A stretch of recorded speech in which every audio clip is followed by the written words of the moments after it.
ഇതെന്താ സാധനമൊക്കെ മനസ്സിലായോ? ഇത് നമ്മളെ കടയിൽ നിന്ന് 5 രൂപയ്ക്ക് വാങ്ങാൻ കിട്ടണ ജെല്ലി ആ ടൈപ്പ് ഒരു മുട്ടായിയാണ്. അപ്പോൾ ഇത് നമുക്ക് നമ്മളെ കുട്ടികൾക്കൊക്കെ വാങ്ങിക്കൊടുത്തിക്കാണ്ട് കുട്ടികളൊക്കെ നല്ലോണം തിന്നുന്നൊരു സാധനമാണ്. അപ്പോൾ ഇതിനുള്ളിൽ അടങ്ങിയിട്ടുള്ള കാര്യങ്ങൾ ഇത് നിങ്ങൾ അറിയണില്ല. ഇത് സാധാ ഒരു ജെല്ലി മാറി ഇങ്ങനെ തിന്നുക, അത് വയറ്റിക്ക് എത്തി ആദ്യം നിങ്ങൾ അറിയണുള്ളൂ. അപ്പോൾ നമുക്ക് ഇതിലത്തെ എത്രത്തോളം മായങ്ങളുണ്ട്, കീടുണ്ട്, അത് മനസ്സിലാക്കാൻ വേണ്ടി കണ്ടാണ് നമ്മൾ ഈ ഒരു കാര്യം ചെയ്യുന്നത്. അപ്പോൾ ഇനി ഇത് നിങ്ങൾക്ക് കൂടി കാണിച്ചു തരാം. ആദ്യം നമ്മൾ സാധാ തോർത്ത് കൊണ്ട് വരത്തൊരു സംഭവം എടുക്കുക, എന്നിട്ട് ഒരു വലിച്ചെടുക്കണ തുണി, പിന്നെ ഈ ജെല്ലി എടുക്കുക.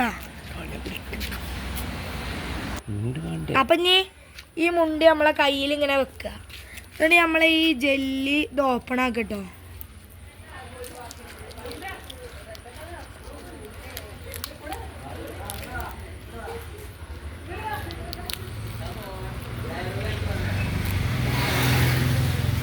ഇത് ഓപ്പൺ ആക്കിക്കണു. ഇനി നമുക്ക് ഈ തോർത്തും കൂടി ജസ്റ്റ് ഒന്ന് കൊട്ടട്ടോ. കൊട്ടിക്കണു. ഇനി ഇതിങ്ങനെയാണ് കൂട്ടി പിടിച്ചുകൊണ്ട് നമുക്ക് ഇങ്ങനെ ഇതൊരു ഇതാക്കട്ടോ. ഇനി നമുക്കിതൊന്നിങ്ങനെ പിയ്യാം.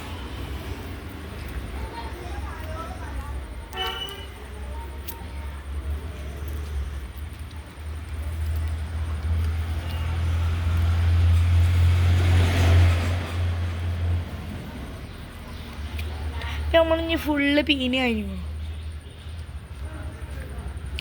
ഇതൊന്ന് നമുക്ക് തുറന്നു നോക്കട്ടെ. ഇതിൻ്റെ ഉള്ളിലത്തെ കണ്ട, ഇതാണ് ഇതിൻ്റെ ഉള്ളിലത്തെ പശ എന്ന് പറയുന്നത്. ഈ ജെല്ലി ആവാൻ സഹായിക്കണം, ഈ ജെല്ലി ഇങ്ങനെ കേടരാതെ നിൽക്കണോ ഈ സാധനമാണ്. ഇത് ഇതിൻ്റെ ഉള്ളിലത്തെ ഒരു പശ പോലത്തെ ഒരു ടൈപ്പാണ്.